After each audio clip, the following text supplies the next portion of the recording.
As Alexander de Tocqueville observed nearly 2 centuries ago, Americans are by nature an optimistic people. This optimism has often been a source of national strength, propelling us to seek ever greater heights.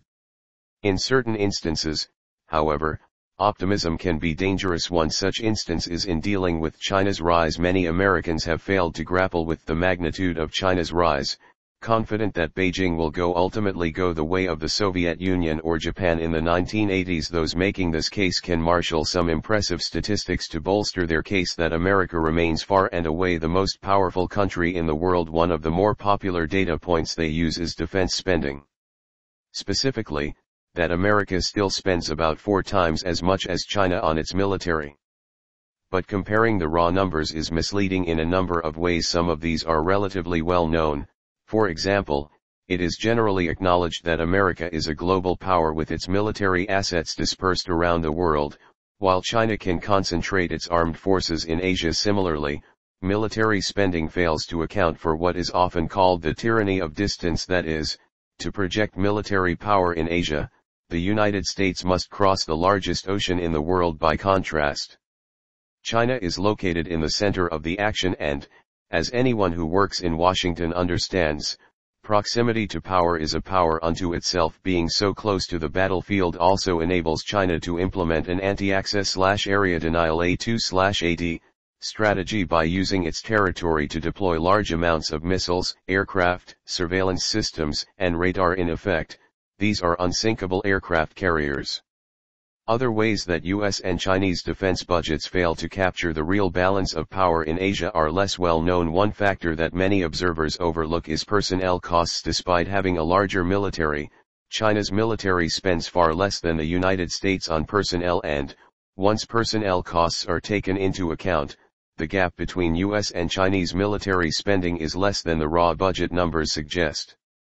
America rightly takes care of the men and women who serve in the armed services. The costs of doing so, however, are astronomical. According to the Pentagon's own estimates, nearly half of the entire defense budget is consumed by military and civilian personnel costs. Half of the FY 2015 budget would equal out to about $2,985 billion. In other words, the Pentagon spends more on personnel than any other country, including China, spends on its entire military. Indeed, the U.S. military's personnel costs are more than the combined defense budgets of all other NATO members.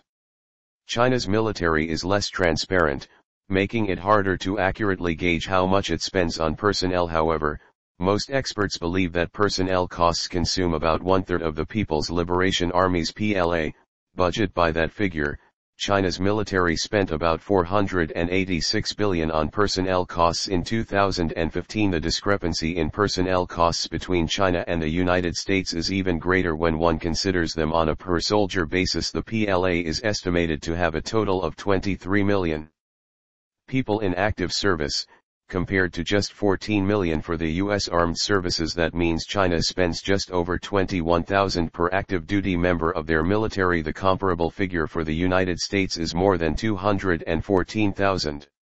The impact this has on each country's respective military budget is staggering. When personnel costs are removed from the U.S. side, military spending decreases from $597 billion to $298 billion. By comparison, China's military spending drops from $1,458 billion to $972 billion. In other words, when personnel costs are taken out of the equation, China's military spending goes from about a quarter of America's to nearly a third. Labor costs work in China's favor in other ways as well. For instance, the PLA's procurement costs are lowered by the fact that Chinese factory workers make less than a quarter of the wages of their American counterparts. Exchange rates are another subtle advantage that lowers China's military costs. Just as a Big Mac is nearly twice as expensive in America as it is in China, Beijing can purchase much more domestic weapons systems with the same amount of money as Washington.